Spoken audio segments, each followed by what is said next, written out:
It is with deep sadness that we announce that Simone Forti, giant of postmodern dance, dead at 91. For her last footage, watch the video until the end. Simone Forti, an Italian-American artist, considered one of the most influential figures in the history of postmodern dance and contemporary performance, has passed away at the age of 91.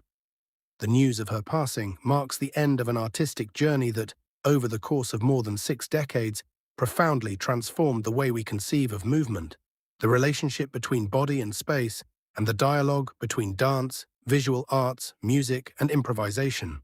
Her work exerted a decisive influence not only on contemporary choreography, but also on international performance art, to the extent that she was recognized as a major point of reference for entire generations of artists.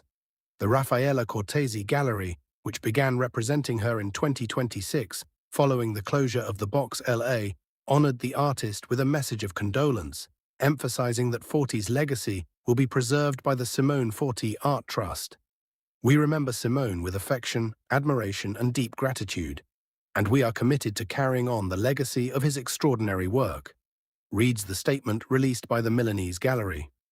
Simone Forti was born to Jewish parents in Florence on March 25, 1935. 3 years later, as fascist leader Benito Mussolini began stripping Italian Jews of their citizenship, the family fled to the United States, eventually settling in Los Angeles. Forti attended Reed College in Portland, Oregon, but dropped out and moved with her then-partner, conceptual artist Robert Morris, to San Francisco. There, she apprenticed under Halprin, first at her Halprin Lathrop School, and then at the dance workshop of Marin, contributing to early works by the choreographer. In 1959, Forti and Morris moved to New York and fell in with the members of the burgeoning Fluxus movement. Teaching nursery school during the day, Forti spent her evenings studying improvisation and composition at night at the Mersey Cunningham studio under musicologist Robert Ellis Dunn, who introduced her to the work of avant-garde composer John Cage. Through the classes, Forti met Raina, Paxton, and Trisha Brown, with whom she would collaborate on various projects.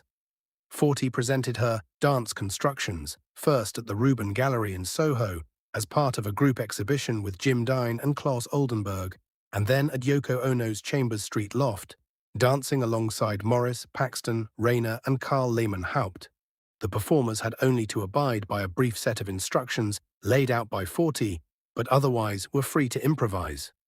Morris would later note that the pieces, which spurred what Forti described as pedestrian movements, attacked the notion of dance as a format that required the trained body of the dancer. The pieces have since been performed all over the world. The Museum of Modern Art in New York acquired them in 2015. Separating from Morris in 1962, Forti married artist Robert Whitman shortly thereafter. The pair would remain married for 6 years, with Forti participating in many of Whitman's happenings.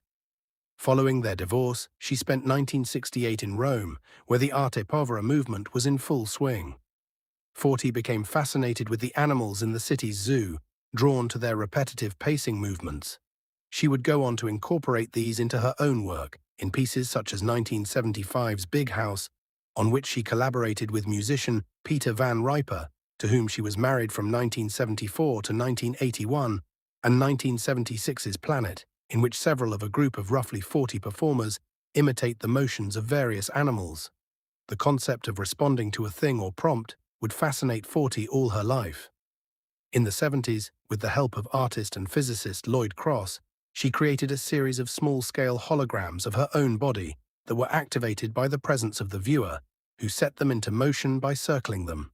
The works are considered an exclamatory response to the institutional question of how to collect and display dance, a typically ephemeral form.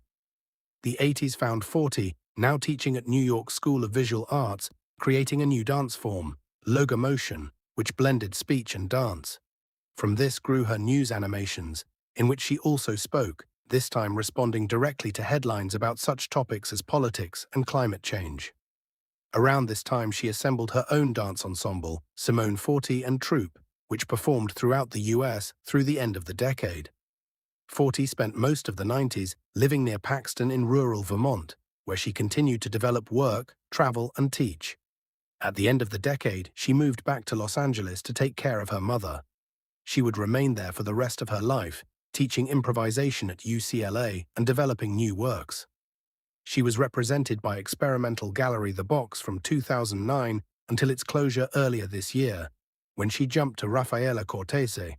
Forti received her first major institutional retrospective at Germany's Museum der Moderne Salzburg in 2014 and was featured in MoMA's 2018 exhibition, Judson Dance Theatre, The Work Is Never Done. She was the subject of a 2023 survey at the Museum of Contemporary Art, Los Angeles. Forti was awarded the Venice Biennale's Golden Lion for lifetime achievement in the field of dance that same year. Her response to the honor recalled the modest movements commanded by her choreography. Please send prayers and condolences to her family in the comments below. For more information, please subscribe to our channel.